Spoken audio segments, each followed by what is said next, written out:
அடுத்ததாக நம்முடைய சிறப்பு விருந்தினர்களை சிறப்பு செய்தல். முதலாவதாக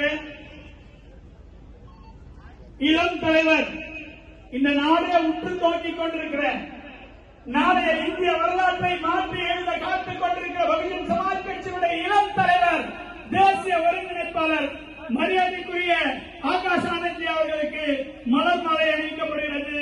அணிவிக்கும் பொருட்டு மரியாதைக்குரிய சகோதரி தமிழ்மணி அவர்களையும் பவானி இளவேனில் அவர்களையும் அன்போடு அழைக்கிறோம். நம்முடைய ஆகாஷ் ஆனந்தி அவர்களுக்கு பூங்கொத்தினை வழங்குவதற்காக தமிழகத்தினுடைய இளம் தலைவர் செல்வி சாவித்ரிபாய் அவர்களை அன்போடு மேடைக்கு அழைக்கிறோம். இதோ உங்கள் பலத்த கரகோஷத்தோடு தமிழ்நாட்டின் இளம் தலைவர், இளம் பகுஜன் போராளி சாவித்ரிபாய் தன்னுடைய திருக்கரங்களால் நம்முடைய சிறப்பு விருந்தினர்களுக்கு பூங்கொத்து வழங்கி சிறப்பு செய்கிறார்கள். இதோ கைதட்டலாம்.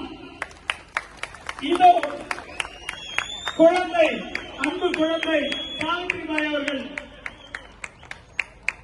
பகுஜன் சமாஜ் கட்சி அனைவரையுமே தலைவராக தான் பார்க்கிறது. அந்த வகையில் குழந்தையாக இருந்தாலும் கூட இதோ